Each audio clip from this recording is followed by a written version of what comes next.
Thank you, Roger. It's always great to be back aboard. Um, I, I'm just waiting for Francis to join us. Hi. Hey, Francis. Um, as Roger said, my name is Dylan Sparks. I graduated here in 2019. It's always great to come back, and this conference never fails to be an interesting part of the calendar every year. Um, Today, we're very fortunate to be joined by Frances Haugen, perhaps best known for blowing the whistle on Facebook almost exactly a year ago to the day, um, when she went live on 60 Minutes, revealing herself to be the source behind a series of articles that had been published in the Wall Street Journal. So, Francis, your disclosures were made to the Securities and Exchange Commission as well as to the U.S. Congress, and came at a pivotal point in a kind of almost decade-long campaign by activists and civil society around the world to mitigate the harms caused by social media platforms. Shoshana Zuboff, the author of Surveillance Capitalism, has famously said that digital has to live in democracy's house, and I think it's widely accepted now that your disclosures have helped many governments and activists around the world make that more of a reality. But prior to your work at Facebook, you also held various other positions in Silicon Valley, including working at Yelp, Pinterest, and Google. And in many ways, your own life and professional journey has tracked that of Silicon Valley's. The rise of these companies, which helped elect President Obama in 2008, they fueled the Arab Spring a few years later, and they were perceived as these unstoppable democratizing forces for good, but they're now viewed very, very differently. So I'm curious if you could kick us off by talking about your own professional journey and experiences that led you to Facebook to begin with. Hmm. Um, so I began at Google in 2006, straight out of college. So I was part of the first graduating class at Olin College of Engineering, which is a brand new engineering college at the time. And I landed in Silicon Valley, and I got to work on ads for a year. Like, I didn't get to choose my team; I got placed there. But from that point on, I worked on, and actually, it's interesting that that period of time. We have a lot of these conversations around things like privacy, and back in the mid 2000s, they just weren't conversations that were really forefront of mind. Like, I remember when because they had acquired Urchin, which became Google Analytics, for the first time, the ads team was having like these really intense conversations around, like, how can you use this data in an appropriate way? Like, what does it mean to, like, what are people's expectations on privacy? Like, should we have an explicit privacy policy? And the idea that like an ads team wouldn't have a privacy policy sounds crazy today. If you were a company the size of Google was back then, you didn't have a privacy policy, people would be asking very public and very loud questions. But it was just, we had different kinds of conversations around the internet back in the mid 2000s. Um, the Over the course of my time at Google, I worked on search quality for books. I co-founded the search team on Google Plus. I worked on the knowledge graph, like how do we model facts and knowledge, how those facts relate to each other. I got very, very ill and ended up having to relearn to walk. And unfortunately, my manager did not believe I was sick and thought I was faking. And so I left Google. But that led me on a much more interesting journey than I probably would have otherwise gone on. So I ended up working at Yelp for a year, or about a year and a half. And then I went to Pinterest for another year and a half or 2 years. And because I went to those places, I got exposed to new kinds of ways of interacting with data. So at Yelp, I got to found like the data product team. Like, how do you make products and experiences out of just data? And at Pinterest, I got exposed to recommender systems for the first time. And one of the big things that's happening right now in society, like from a legal perspective, is we're starting to have questions around laws that, like, really, core laws to how we govern the internet, things like 230.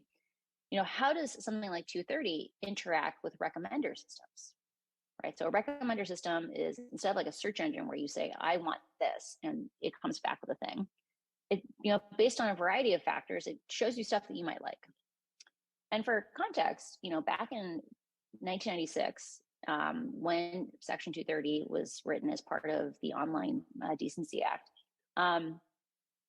there were no commercial recommender systems in the world. There were few experimental ones that were like collaborative filtering around email. But the first commercial recommender system didn't happen until 1999 on Amazon. It was like one of those, like, you bought this, you might like that. The first one in a social network was on Facebook in 2011, so 15 years after that law passed. The first on Twitter, like algorithmic recommender systems, was on Twitter was in 2016, so 20 years after Section 230.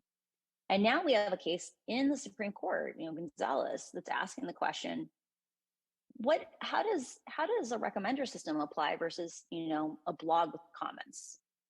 A blog with comments, a human chose to have you see something, versus in a recommender system, Facebook makes choices about how they design these experiences, and they have differential effects based on those choices to show you more or less of certain kinds of content. Should Facebook be responsible for those choices? And so I ended up at Facebook after Pinterest. I had a recruiter reach out in January of 2019 and ask if I wanted to work on civic misinformation. And I ended up accepting because I had lost a friend to misinformation back in 2016, who had been vital in the process of me relearning to walk. And I never wanted anyone to feel the pain that I felt losing him from my life. And while I was at Facebook, I got to watch, we went from the era where there'd been one mass casualty event. There'd been the ethnic, the mass casualty event in Myanmar. But we hadn't yet moved into the world where it was a pattern, right? So during the time I was at Facebook, we saw the second one, which was Ethiopia. And then we saw everything that took place around January 6th. And it's just been a very interesting arc. Like, I've kind of gone from the, innocent era of the internet, where like the internet was just exciting and beautiful, to kind of the adolescence of the internet, or like, now we're like waking up into the early adulthood of the internet, where, you have to ask questions about what is the role of these systems in society, and like, what do these platforms owe society in general? Yeah, it's a rocky adolescence. So I'm As curious. it often is. Yeah, as it often is. So you mentioned the civic integrity team that you joined at Facebook. Could you maybe explain some of the technical measures that you and your team were working on in advance of the US 2020 election, and then explain Sure. how they would have helped prevent what happened on January 6th had your team not been disbanded in December? So some of those things are so the very easiest kind of intervention that can be done on Facebook, and it can be done tomorrow. It would take literally pulling up a file, changing some fields, pushing it out. Is something called rate limits. So when you post on Facebook, how many times per hour is reasonable? Is this a like, if you and I were having coffee together and I monologued at you for 30 minutes, I think in general we would say I was not engaging as appropriately as a conversational partner. When someone's on a social media platform, should they be allowed to post once an hour, 4 times an hour, 40 times an hour? What about comments? When I worked at Facebook, there's a concept known as, are you setting your limits to protect people or to protect machines? So if your fear is that people hyper posting is going to break various systems, because now like they're flooding the channel, you'll set one kind of limit. If you're trying to create a system where you're trying to prevent, say, robots from having outsized influence, you'll set a different kind of limit. So if you and I were to sit down and say, like, hey, how many comments does a real human write per minute? We probably would say things like, a real human writes at most maybe 1, maybe 2 comments per minute. When I was there, you could write 60 comments per minute. Like, it was clearly not meant to keep the system maximally safe. It was meant to provide limits such that if a bot was badly written and wanted to spam out 5,000 comments a minute, that it couldn't hurt things, or 100,000 comments a minute, it couldn't hurt things.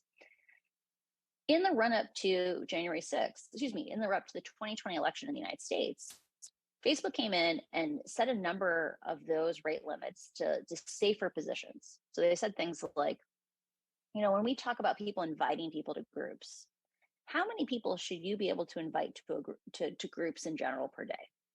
So, if you set a limit at 200, so you said you can invite up to 200 people per day across all your groups, that's a pretty human limit. Like, how many people really know enough people that they need to invite more than 200 people to groups per day? The reason why they set it at that level was that prior to the election, that limit had been at the order of like 3,000 people per day. And it wasn't just over all groups, it was per group. And so one of the things to keep in mind on social networks is that people follow a power law. So, if we looked at how many people the median person invites to groups per day, they probably invite about 0 people per day, like on average, or like 0.1 per day on average. But as you get towards the extremes, like towards the 99th percentile, you start seeing people who invite hundreds of people per day. When you have systems where you have really, really high rate limits, you basically are saying, I'm okay with having the outliers having outsized influence on the system. What happened in the run up to January 6th was because they had just dissolved the civic integrity team, right after the election, there was no one on deck to say, hey, we're starting to see this surge and all this like stop the steal stuff. QAnon is like getting a lot louder than it was before. Oh, interesting. There's some people walking around and mass inviting thousands of people per day per group. The top person who invited people to stop the steal groups invited 300,000 people. And they were able to do that because they had multiple groups and they invited the maximum number of people they could each day to each of those groups, day after day. These little tweaks make a huge difference, or things like live video. Because Facebook wants people to see live videos when they're live, they boost their scores. They say like, hey, based on the factors of this video, you would have gotten this score. But because we want to make sure it gets out to as many people as possible while it's live, we're going to give it a score multiplier. That score multiplier before the elections, a couple months before elections, was like 850 times the score I would have otherwise earned. In the run up to the election, they said, hey, we can't really control live video. We've had these mass shootings. We regularly have people commit suicide, people commit murder on these things, on live video. They broadcast these violent events. Given we know we can't control it, maybe we shouldn't boost the score by 850 times during this kind of danger window. So because there was no one on deck to say, hey, things have gotten really dangerous, they, on January 6th, you had people actively filming live video, using live video to coordinate as the crowd surged on the Capitol. And because none of the safety mechanisms had been turned on, you're still boosting at 850x. So anyone who could have possibly been eligible to see that video did see that video contemporary, like in real time. And so it's these little kinds of things where, when you look at the list of things that were on election day 2020, because there was no one there to break the glass to say, hey, the fire is raging, those things were not on at 5 p.m. on January 6th. But when you looked at it even a day later, after things had become chaotic, they were able to turn all those on within 24 hours. So the idea that it shows you how much Facebook was asleep at the wheel after they got rid of the core team that was responsible for making sure Facebook was a positive force in society. Yeah, and I think it's a great illustration of what power the company and many others like it have to introduce friction into the system to make it safer, but consistently choose not to because it hits their profit and their bottom line. Well, I wouldn't even go so far as to say add friction, right? Like they were actively amplifying before, and they could have just said, hey, we're not going to intentionally spread a thing that we know is dangerous. So it's not even about adding friction. So over the past 12 months, since you made your disclosures, you've been speaking a lot to governments, to regulators, to policymakers about how they are seeking to address this problem. You know, I did a quick back of the envelope count, and I feel like you're at 24, you know, parliamentary testimonies at this point. So you have a great kind of insight into how people are thinking about this in the kind of public sector. You know, there was that famous congressional testimony a couple of years ago where the senator asked Zuckerberg how the company actually made money. And I feel like your disclosures have helped give regulators and legislators more information about what can be done. I'm curious about what has surprised you about those conversations. Like what people, you know, was there a surprisingly high level of knowledge? Was there a surprisingly low level of knowledge? If you could maybe share your analysis of that. I would say like the thing that I was most struck by was, you know, I've now, you know, in addition to all those parliamentary committees and those kinds of things, I've talked to a lot of individual senior governmental leaders across Europe, across South America, as far away as Australia, Singapore. And what's really shocking to me, or it's not shocking now because I've had this conversation so many times, but it was in the beginning, was the level of shamelessness Facebook used when interacting with governmental officials around the world. The lobbying, right? Like what they're not lobbying. even lobbying, not even lobbying. So like governments were asking really basic questions around accountability, things like how many people speak the language of the country I'm in. You know, how many moderators do you have that are speak French? How many moderators speak German? And over again, Facebook would, and every single governmental official would say, they would always ask these questions to me with this exacerbated tone. They hadn't asked Facebook once. They'd asked over and over again over years. They'd be like, hey, we think there's a problem. We think that there's stuff happening. Can you tell us how much you're investing in keeping French safe, keeping German safe, Spanish safe, Dutch safe? And every single time they would say, we don't know. There's no way we can tell you. And I only learned later on what the actual precise answer was they were giving.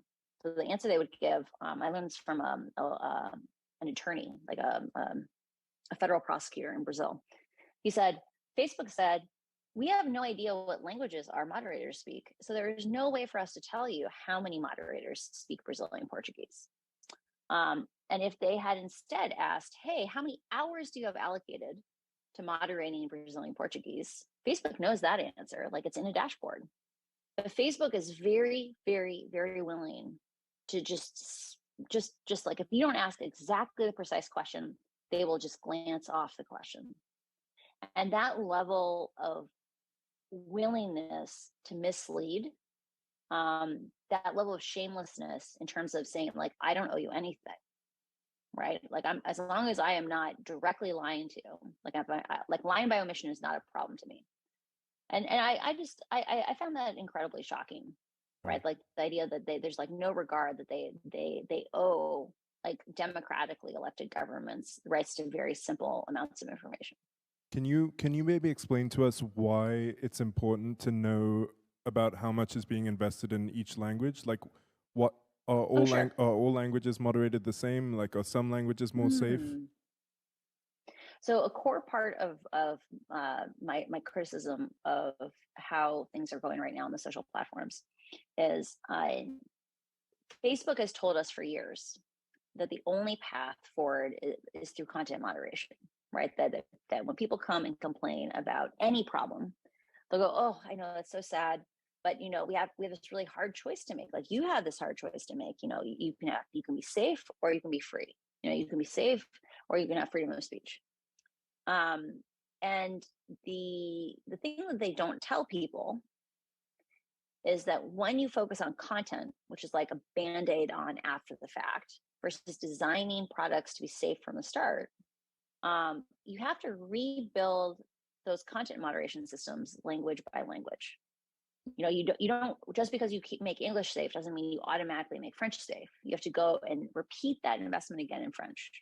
And it sounds like not so crazy. You're like, oh, like, you know, we can do most of Europe, maybe 20 languages. The reality is there's like 4,000 or 5,000 languages in the world. And when you look at the most fragile places in the world, they often are very linguistically diverse. They often have much smaller languages than English. They're often also poorer, right? They're often more peripheral. They're often more unstable. And like if you look at a place like Ethiopia, Ethiopia has 120 million people. They have 6 major language families and 95 dialects.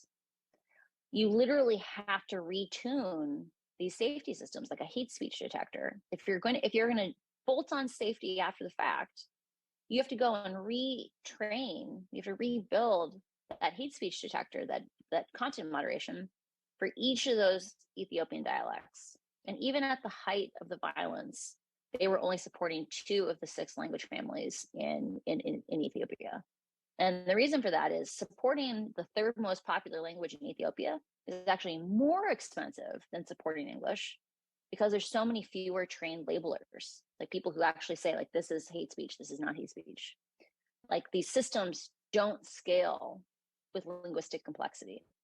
And so the focus, Facebook has spent hundreds of millions of dollars spreading this idea that the only path forward is content moderation. And it distracts us from solutions that actually would scale to the most vulnerable places in the world. And it seems like the design choices that you described that were set up to protect the US election, so what you're saying is those would be universal, they would apply to all languages, and they wouldn't be as problematic for things like freedom of speech and expression. So what Exactly. you're describing, a false choice has been kind of spread in the public discourse to their benefit because it's a smokescreen. Yeah, so I'll give you examples of stuff that's really low-hanging fruit. Should you have to click on a link before you reshare it? Should you have to actually know what you're spreading before you spread it? Should you be able to, a large volume of the misinformation out there spreads on these very, very long chains of reshares, 100 reshares deep. After something gets beyond friends of friends, imagine a world where you said, hey, you can say whatever you want. If you're willing to go copy and paste that, if you're willing to put a little effort in, you can say anything you want. But, you don't know who wrote that. It's beyond friends of friends. You have to make a choice. You have to have intentionality in spreading that information. You can't just have a reflex. It sounds super simple, but that moment of intentionality, that pause, that conscious choice to share, decreases misinformation as much as the entire third-party fact-checking program. It's huge. Only it works in every language in the world. You don't have to translate that feature language by language. It's about the design of the product and system itself. So I guess what you're painting a picture of impunity, and we're at the Arendt conference, so I'm trying to get some brownie points. So Arendt famously wrote about this idea of the banality of evil, where seemingly small functions that an individual can play can contribute to a much larger industrialized, system of evil. In your opinion, what culpability or responsibility do people have who choose to stay working at these platforms, knowing, everything that we've seen from your disclosures? And obviously there's been a lot of other work done by civil society around the world. You talked about Ethiopia. There's been a lot of work done in places like Myanmar and Brazil to highlight the negative externalities of these social media platforms and how they have, life or death consequences in many situations. I think part of the banality of evil in these situations is, right now the reputational damage of Facebook is so high that you could get, so at these tech companies, there's like little ratings buckets. So it's like, are you someone who misses expectations? Are you someone who misses some expectations? Are you someone who meets expectations? Are you someone who exceeds expectations? Are you someone who greatly exceeds expectations? Or Facebook's favorite, someone who redefines expectations. Right now, you can take an offer at Facebook and only do enough to meet expectations, and you will likely get paid more than someone who exceeds expectations at Google. And one of the things that I think is so interesting about Facebook is there are people at Facebook right now who could be saying, hey, I'm going to do 35 hours a week on the job that I was. I'm going to spend 15 hours a week. Maybe I would have had to work, 50 hours a week in order to get exceeds expectations, or 55 hours a week to get exceeds expectations. I'm going to take that difference and I'm going to go volunteer on the ethnic violence team. I'm going to go volunteer on the election protection team. I'm gonna accept that I'm gonna get meets expectations in order to claim my own agency, to say like, hey, I know you have limited headcount inappropriately to some of these critical problems. I'm gonna go give my time, right? And you still make more money than if you've got exceeds expectations at Google. Yeah. Um, that that kind of the reason why people don't do that is people genuinely, like, there is an ideology there that is self-reinforcing, which is unless you toe the line, that Facebook is just a mirror. All these bad things have always existed out in the world. The thing that the problem today is that you can see them. Like, if you don't believe that, like if you believe Facebook has culpability, people very rapidly begin like looking at you with a little suspicion, like, are you dangerous? Um, and so yeah, it's very interesting. Like, it's definitely a system of ideology that self reinforces and self heals. So if we think about the pipeline of people going to these places, most of them are college educated. We're at a liberal arts Mm-hmm. college now. So when I was here, you know, apologies to professors, but I had to take a math class. I wasn't taking math, but at institutions like this, you have to take classes from departments outside of your major. So Mm-hmm. what do you think we could be doing at education institutions, particularly for data scientists and computer science majors, that makes them perhaps more conscious that if I'm, writing this line of code which is going to tweak this algorithm, what might the real world impact be on someone's, experience behind the screen? So one of the things that I think we have to talk about as like a civilization is that we're getting to a world now where computer science is complicated enough that if you don't like use every elective you have to take more computer science classes, you make yourself less qualified to go work at Google. Right? When I was at Google, even in the mid 2000s, they were acknowledging the fact that because bioinformatics majors, so bioinformatics majors are not slouches, but bioinformatics majors, because they had like a little bit less computer science, they were having trouble passing the coding interviews, even though they often were amazing programmers once they got to Google. Um, One of the kind of like out there ideas that I've been suggesting to people is like, what does a world look like where we take CS majors and we say we're gonna give you a fellowship for an extra semester if you want to stay and learn more about the world. You know, I don't think I am that broadly educated. I have an engineering degree, but I because I went to a novel engineering college, I got probably the lightest weight engineering degree you could get in the United States. I got an electrical engineering degree from Olin, but I got to take a bunch of history classes. I got to take a bunch of humanities classes. And I really wonder, what does the future look like if Europe is minting computer scientists who literally were not allowed to take any humanities classes? They got accepted to the IT college, they didn't get accepted to the university. And then in the United States, you have students opting in to not take humanities classes because they want to get those dream jobs at places like Google.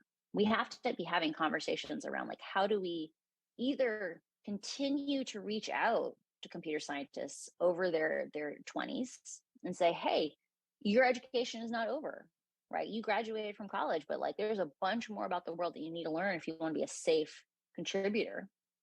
Because right now we reward the people who have the least context on how to wield the power that they have. That's super interesting. So you mentioned what's happening in Europe. You've spent a lot of time over the past 12 months speaking with policymakers in both London, where there's an online safety bill, which is going through a legislative process right now as the government crumbles. And then there's the Digital Services Act, which is seeking to regulate at a European level the types of things that you've been talking about: design choices, linguistic equity, and things like that. But one of the things that I'm most excited about with pieces of legislation like that is access to data for researchers and civil society. Could you maybe talk about why measures like that from democratic governments are so important in breaking open the black box that has been so elusive all these years in trying to kind of evaluate societal harm of these platforms? So I mentioned earlier the idea that Facebook has spent hundreds of millions of dollars trying to tell us that the path to safety comes through content moderation. The reason why they're able to spread this story, even though, part of why the depth of my disclosures is so deep is because I wanted people to understand what Facebook knew about their own systems and what experts, basically the foremost experts in the world at these kinds of systems, thought were the actual paths to sustainable safety. But the reason why Facebook only spread that narrative was that they knew that it was a very divisive one, that no one, like almost no one, is willing to go hold a placard on the street and say, more censorship, please. But if people knew there were all these little trade-offs happening every day, and that there's some very simple knobs that could be turned. One of the things I've been doing a lot of speaking about recently is around teen mental health, self-harm, eating disorders. And the idea that even things as simple as effective ways of helping people go to bed likely would reduce the mortality and morbidity rate of these products substantially. Facebook doesn't want you to know that you have options because people would protest on the streets for things like, hey, every app that makes money on ads needs to have real and effective evidence-backed features that put control back in users' hands so they can go to bed. That's the kind of thing someone would protest on. People say there's enough kids have died. You have to give up a little bit of profit. I'm really excited about the DSA because it is like a generational law. It allows us for the first time to ask independent questions, develop our own public muscle of accountability, and muscles have to be worked. Like we can't just receive guidance from Facebook and then apply it. We need to come up with our own theories because those theories will be things like, hey, one of the major levers for preventing a bunch of different of these harms is just giving people back control, right?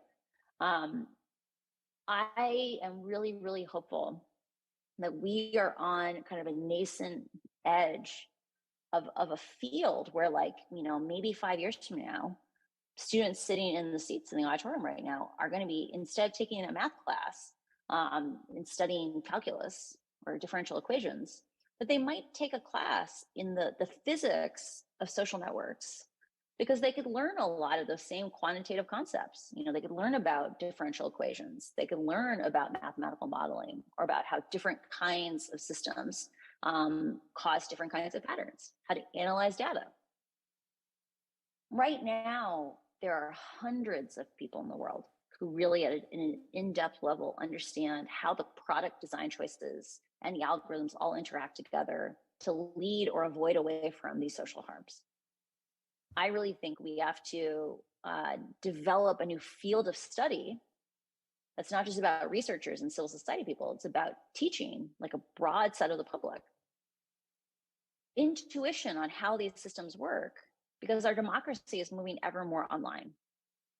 And we invest a huge amount as the public in schools of architecture because we believe, subtle choices about how your auditorium is shaped, or even how your chair is shaped, change the thoughts that you can think or the conversations that you can have. Why aren't we investing a similar amount of money in understanding and designing online social spaces? So we've spoken a bit about regulatory progress happening in Europe. I'm curious about what your take for avenues for progress are in this country for platform accountability. Obviously, it's a very different political and legal framework to navigate, but I know you've been doing a lot of thinking about that. So I'm curious about what you think is realistic and perhaps what your dream scenarios might be. So I think in the short term, the thing I'm most excited about is the Kids Online Safety Act, which is it passed out of committee 28-0 in the Senate sometime in the last couple of months. In California, right? This is a California bill. No, this is Senate. Okay. No, that's I think it's the age appropriate design code, California. But there's a bill called the Kids Online Safety Act, and some of it's modeled directly off the DSA. Other parts of it are about privacy, about risk assessments. But it gives academic data access for the first time about lots of parts of these platforms. And it's the first bill, first big tech reform bill to pass out of Senate or House committee in the last like 25 years, maybe longer. And so it's one of these things where calling your senator, calling your representative, and asking why it is we can't bring the kids online safety bill up for a vote, given it passed out of committee 28-0. Like, think about how few bills in the United States these days can pass out of committee 28-0. We need to do that because this may be one of the only chances we get in the next 2 years to be able to pass a bill like this. The other thing I'm really excited about in the short term is something called the Platform Accountability and Transparency Act, PATA. And it's the first bill in the United States that is around questions like, should researchers have safe harbor? One of the tools in Facebook's tool chest of inaction is if you're an academic and you start asking questions that hit a little too close to home, Facebook has a history of threatening to sue you or actually suing you. And it has a massive chilling effect on academic freedom, intellectual inquiry. So PATA both gives access to data for academics, but it also says, hey, Facebook can't silence critics that start accurately describing what's happening on these platforms. In the long term, I'm really hopeful for things like there's some large class action litigation happening right now, especially around kids. And I think that is, in the United States, we never regulated tobacco, we litigated it. So I'm hopeful that something will happen there. In my request to the SEC, I really want Facebook or Mark Zuckerberg specifically to have to either sell or give up some of his stock, because right now he has 56% of the control of the company in terms of votes. And if he was required to disgorge some of his illicit profits, because remember the stock price has fallen by 60% since the first article came out, far more than any other social media company in the same time period. There's that would allow normal corporate governance to step in and bring in other leadership. And I think between class action litigation for actually saying like, hey, you need to be responsible for the choices you're making, particularly around kids, around mental health for adults, kids, and around we need traditional corporate governance to take effect. I think those are things that can help push Facebook in a healthier direction. Great. So I just have one last question, and then we're going to turn it over to the audience for Q&A. What you did was pretty dramatic. It's pretty risky to blow the whistle on a, multi-billion-dollar company, which has a history. Trillion-dollar company. Trillion-dollar company, sorry.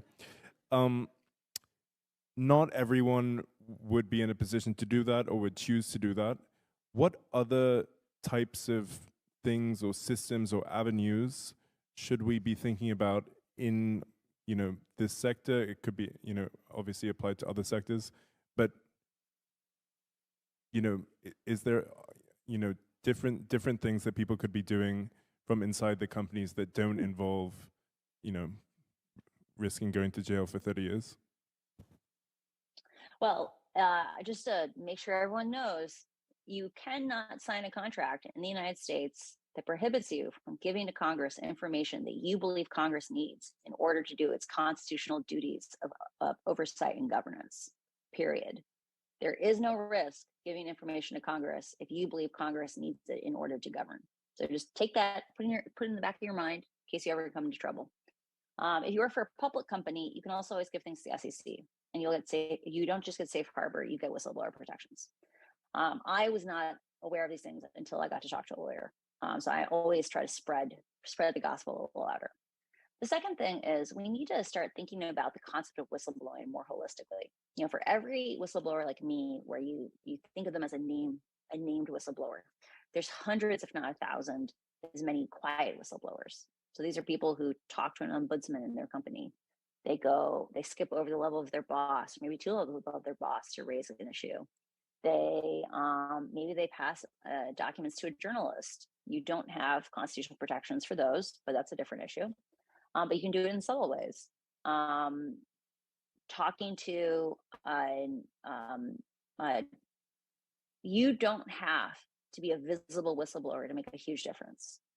And I think one of the things that I've been really noodling with for like the last month or so is this idea that fundamentally the management community needs to embrace the idea that lies are liabilities, right? Lies are liabilities. That when you feel you have to hide information in order to run your company, you are putting your company at risk. Because when the truth inevitably comes out, the roosters will come to roost. Our SEC complaint said very clearly, Facebook artificially manipulated their stock price by lying to the public, because if they had told the truth, they would have had to spend way more on safety. If they told the truth, a lot of people would have not used the product that did.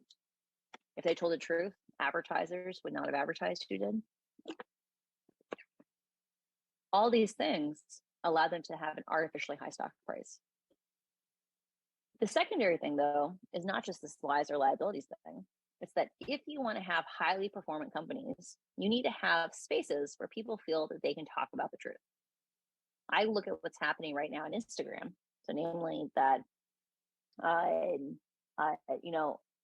Instagram has had an amazing, moat, a wall around their profits for a long time because they had the social graph. You went there because you want to see what has to happen with your friends. Instagram has very clearly seen the rise of TikTok, and TikTok is different in a really, really important way. It used to be that you could dual screen Instagram. So you could, watch Netflix, sit and do Instagram while you watch Netflix, or you could put, picture in picture on your phone. Now, if you do TikTok, you don't get the next video unless you flick up. There's no lean back mode in TikTok. You have to continue to engage. I guarantee you inside the company, they're seeing their dashboards, and because you can't dual screen anymore, there's minutes that are being lost every day off of Instagram. And because they have an internal culture where people don't feel safe saying, hey, we should accept being 30% less profitable to still be here in 5 years, right? Like that's the fundamental question we ask right now. And because they have an internal culture that doesn't support dissent, that doesn't support criticism, that doesn't support crossing Mark, and Mark can't accept the idea that they might not be the largest social network in the world. They're killing the social graph. And 5 years from now, 10 years from now, I wouldn't be surprised if Instagram is a husk of what it is today, because they're trying just to copy TikTok. And in the process, they're sacrificing the social graph. So healthy internal cultures of dissent are not just about preventing whistleblowers. They're about having maximally successful, healthy, vibrant companies that can compete on a global stage. Great, thank you.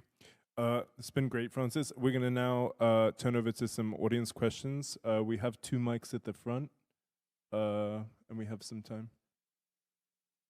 Are we just calling on people? Okay, cool. I think we have a question there on the end.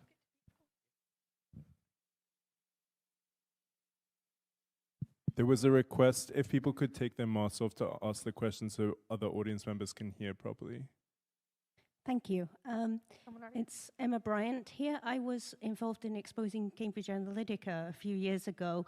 And thank you, first of all, for your really important work. I mean, I am in such admiration for what you've done and your bravery.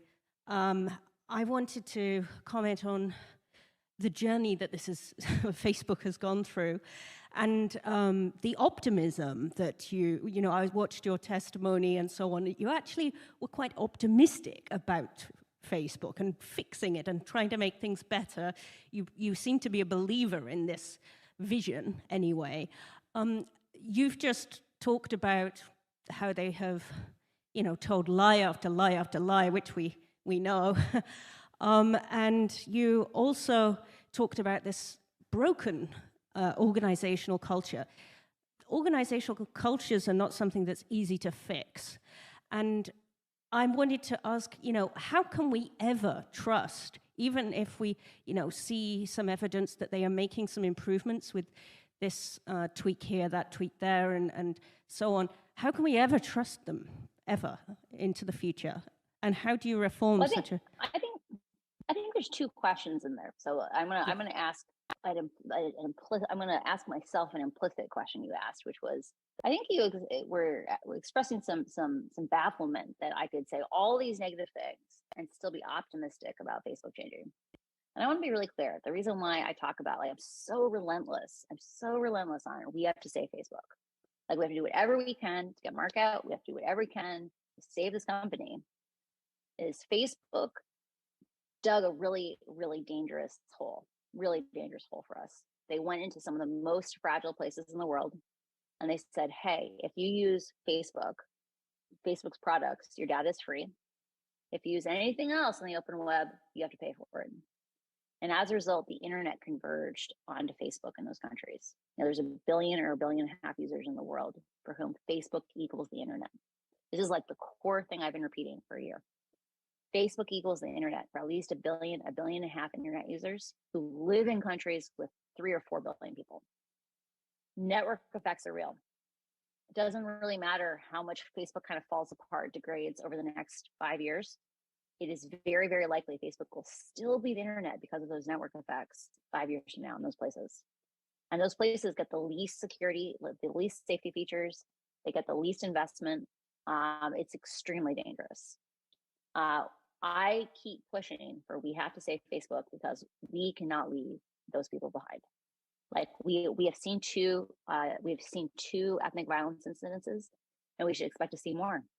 We should see substantially worse violence over the next 5 years as things like Starlink start rolling out, where instead of having a version of Facebook that's mostly text and a few pictures, they start getting mostly pictures and video. It's going to be very different. But the secondary thing is the question of, how do we trust them? And I have never said we should trust them. I will never trust them. I don't think you should trust any private company, especially private companies that are running critical public infrastructure. But that's why transparency matters. That's why setting up systems of incentives and checks and counter checks matters so much, because every other comparable industry is kept safe not by even singular laws. They're kept safe by what I call an ecosystem of accountability. And that ecosystem comes from having litigators that understand what it means to cut a corner. You know, if you cut a corner, they're going to hold you responsible and someone gets hurt. You know, investors that want to optimize for long-term success.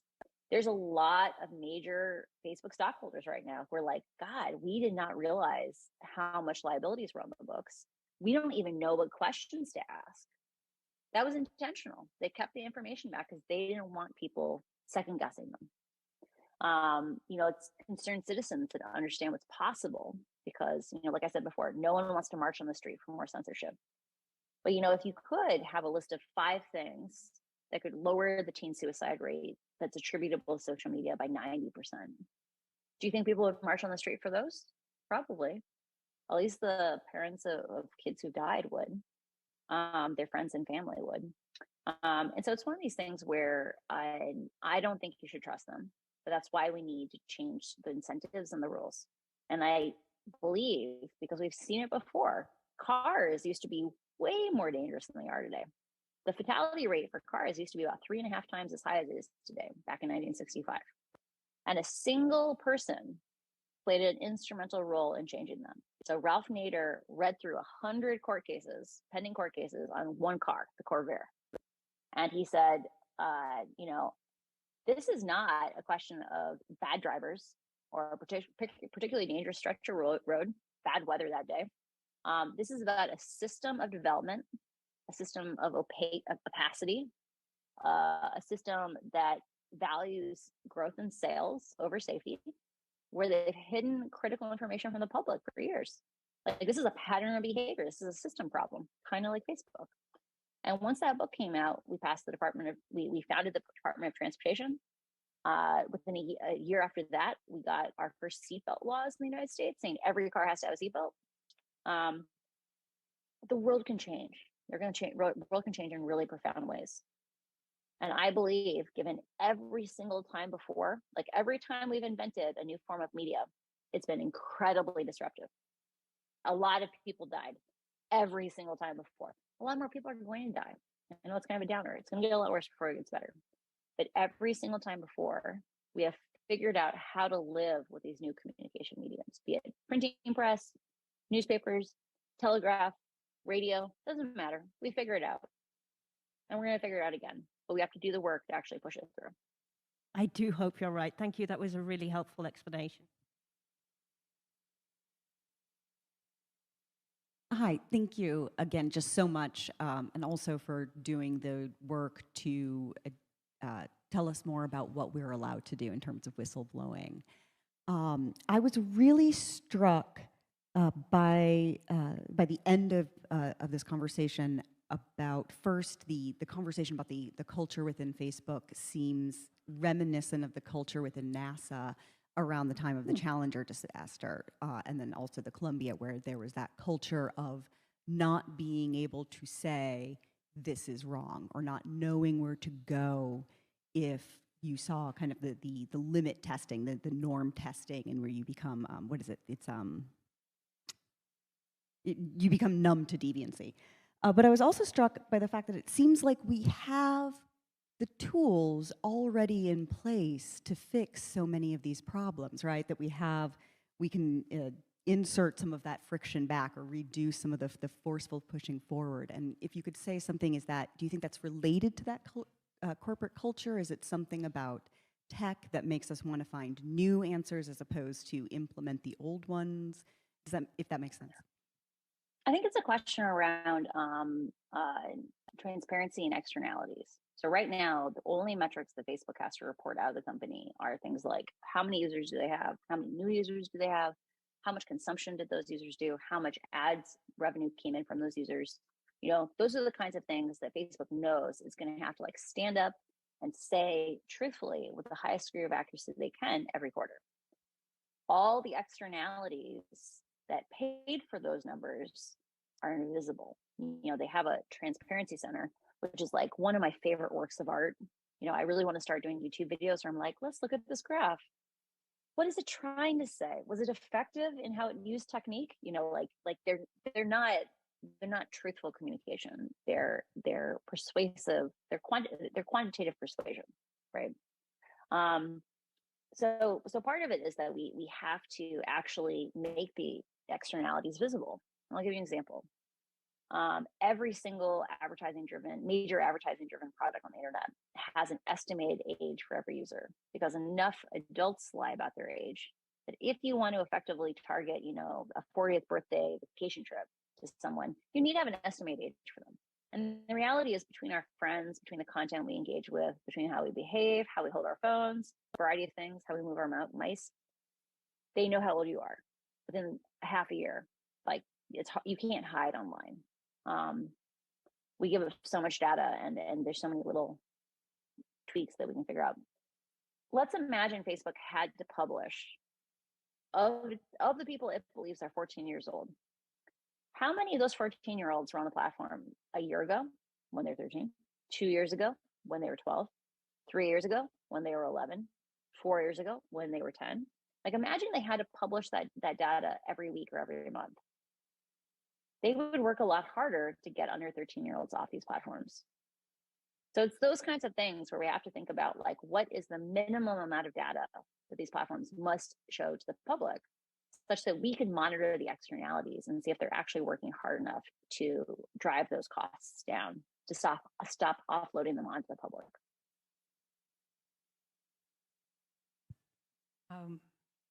Okay, I guess I can go ahead. I'm a little concerned about the devil's bargain here, which is that we're looking to deal with the issues that have been created by the profit motive. And when I'm looking at the issues that are created by regulation and the government. So, for example, we know that Israel is in charge of moderating Palestinian posts. That seems a little peculiar, but that's not creating a safe space for Palestinians, that's for sure. China is in charge of moderating the posts in China. I'm quite sure that the US State Department was in charge of moderating the posts in Venezuela.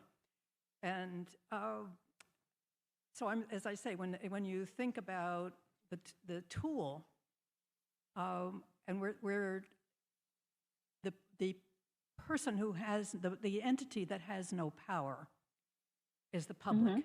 And I don't think that transparency is a big help there. Because we don't have transparency about what's called national security. So I don't know what your thoughts are on that, but I'd love to hear it. So just to repeat, since my first Senate testimony, even though you see a lot of news articles saying like, I am a dark horse for censorship, I have said very clearly, very consistently, content moderation as a safety strategy is ineffective, right? So Facebook's own documents say for hate speech, they only were taking down 3 to 5% of hate speech, but they claimed they were taking down tons. It doesn't scale. It leaves behind the most vulnerable. It makes us feel safe when in fact we're still dangerous. The kinds of things that actually make us safe are ones that are about product design, not about focusing on content. So like you said in there, like the Israelis are the ones choosing what the Palestinians can say. Well, what if instead we said, let's design products such that we don't have to focus so much on what is said, because we know that there are humans in the loop who modulate these things. So for example, Be Real is like one of the fastest growing social networks in the world. And every day, the concept that has made so many young people sign up for it is when you look at your life on Instagram, or someone else's life on Instagram, that's not a real life. That's like the highlight reel. It's like the most photogenic, like most optimized moments of their day. And not all your friends post, only the ones that like want to post that perfect life.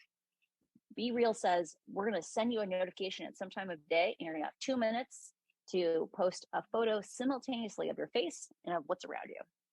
And when I've read reviews of this app, largely by millennials, they're like, Be Real is so boring. Like everyone's lives look so boring on Be Real. And it's like, yeah, it's because they look like their real lives.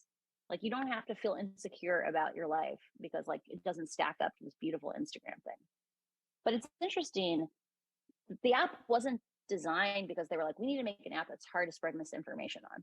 They designed an app where they were like, we want to make an app that's really optimized for connecting with your friends and family. It happens to be because the content disappears after a day, because you have to mutually follow. You can't have one-way follows. So there's not really an incentive to like build the influencer culture. Things don't persist. There's no visible likes. There's a bunch of these things. It makes it a substantially safer app by default. You don't have to moderate it because you can't add text onto that photo other than like going and like photographing your computer screen, and maybe you could spread misinformation that way. It's just harder to make it dangerous. Or no one has said that dinner parties are dangerous, but people spread information in those contexts. Safe social media is designed such that good speech can answer bad speech. It's not a thing where like right now we're so focused on content moderation because extreme speech gets distributed, and thoughtful speech taking apart some misinformation is boring and it doesn't get distributed. So it's these things where we can either slap on content moderation at the end, or we can build things that are by design safer. The second thing is I'm really, really a big proponent of we need transparency around content moderation systems. Facebook has been coming out and saying, Francis's criticisms aren't legitimate because only 3% of content on Facebook is now political. One, very misleading stat, because that might be true in English. It's definitely not true in any language where they're missing a civic classifier, like a political classifier. But two, what does it mean to be political? Like we, the public, should be able to get examples of like what content was considered political and like how was it downranked. Transparency is a way that we can push back as the public and say, should these systems be operating the way they're operating? And so I just want people to be really intentional about like, we should be able to see what content gets the most distribution. Like where are these algorithms picking and choosing winners? If there is content moderation, what's being taken down and what's being left up? Are we inadvertently creating things where counter speech gets taken down as well? One of the things that I've seen across the world is that in the United States, they at least try some to make sure that, say, an advocate against violence against women, an advocate for gay rights, advocate for African Americans, that their accounts don't get taken down because they get misclassified as being violating. I've talked to countless activists in Brazil, in France, in Germany, in places that don't speak English, where they make very crude, ineffective content moderation things. They don't invest as much as they do in English. And as a result, people who talk about violence against women and fighting against violence against women, their accounts get labeled as being people who harass women, right? Because they use some of the words. Or people who are gay get violated as having homophobic language because they talk about hate speech against gay people. That's counter speech being taken down as good speech, or it's being taken down as bad speech. We need transparency in how these systems work so that we can do counter pressure, so we can organize, so we can do boycotts. We can't use the levers that we have to get more just systems if we can't see what's happening. Okay. Hi, my question is, what would you advise for teenagers and or adolescents on social media and on Facebook to stay safe? I strongly encourage you to install an app on your phone that does rate limiting. So, using social media after 10 p.m. is illegal in China, right? I'm against paternalistic interventions. Like, I don't think we should come in there and say, like, you can't use it after 10. But I do think that you should set your own limits. I think you should go in there and say, how much am I using it per day now? Do I really want to do that? Put some limits on yourself. You'll be happier. You'll sleep better at night. I think things like be careful about what kind of social media you choose, right? Things like Be Real are intentionally designed around some of these cognitive biases, mistaking the life that you see on Instagram for a real life. There's also a bunch of just interesting emergent systems. So like, I actually think of dating networks as social networks, because they are. There's some really cool innovation happening in that space. So there's an app called Thursday. Thursday doesn't work 6 days a week. It's based on the idea that you shouldn't be mindlessly swiping every day. You should be out living your life. And, I think it turns on Wednesdays so they can go on a date on Thursday. It's like, hey, I'm going to do a limited number of options so it doesn't feel like the catalog's infinite. So you'll actually consider these people as people. And we don't want to dominate your life. We're going to show we respect you. We value you by letting you go off and have a life. Things like I think it's called Blue Fever maybe. We're even figuring out ways to have anonymous social networks that are designed for safety, places where you can have these intimate, vulnerable conversations, and but they're architected in a way that you can both have anonymity and feel and have psychological safety at the same time. You don't just have people harassing people. And so I think part of it is be intentional. Like, what are your goals for using social media? What are you trying to get out of it? And then seeing if you can get that via alternatives, and invest in your real life, like invest in in-person life. Holding events, getting together in person is hard. Have conversations with your friends about how much do they spend time online? I keep saying to people, I know this sounds radical, but what if, as a radical action of vulnerability, of being like, hey, I want to show that I want to be a good friend to you. Saying like, hey, I'm willing to show you my Instagram feed if you're willing to show me your Instagram feed. Because every single time I have talked to the parents of a kid who's died, they've said, after my child died, I looked at their phone and I realized for months they had been looking at incredibly depressing content, right? The algorithm had sucked them into a hole. Being open with each other about what is the algorithm feeding you is a thing that will save lives. So things like that too. Okay, I think we have time for one quick question and one quick answer, and then we're going to wrap up. So does anyone? So earlier in this conversation, you sort of outlined a bunch of ways in which Facebook and social media companies in general could sort of limit hate speech without just going through and marking different words and whatnot. Why don't these companies go and do that, particularly now with all this backlash that's occurring? Would it really affect their profit margins so much? And what can we do as citizens of a society and as voters to sort of force these companies to adhere to these ideas and to create systems that work to prevent hate speech and to prevent these types of events from happening?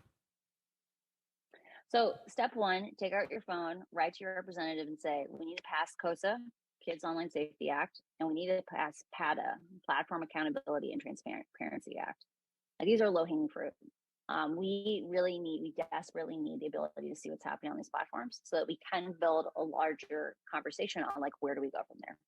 The second thing is, as long as the incentives stay the same, we should expect their behavior to stay the same. The reason why, I've been fascinated watching the Twitter Elon bot fest because like the number one danger on social media from like a social stability perspective is bots, right? Information operations with bots can amplify messages very, very quickly. They can selectively, and it doesn't have to be misinformation. It can just be true information that hits on a cleaving line, like that's divisive. The reason why Twitter doesn't take those bots down is, if you have 1% fewer users, your stock price can fall 10% or more. There have been times when Facebook's number of users have gone down by like 1%, fraction of 1%, and the stock price has fallen by 20%. We don't have accounting standards for users, just like we don't have accounting standards for these other externalities. And because we don't have accounting standards for, what is a real user, how hard you have to try to find the bots, you end up in situations like what happened at Twitter, where literally there were executives who were blocking efforts to take down bots because it was going to hurt their bonuses. And so it's these things where incentives are real. If we don't have legally mandated transparency, they will continue to hide the externalities and the public will keep paying them. You just won't be aware of it, or won't be aware of how bad the problem is. So start from the truth and we'll build up from there. Great. Thank you so much, Francis. It's been great to have you. And thanks everyone for your questions.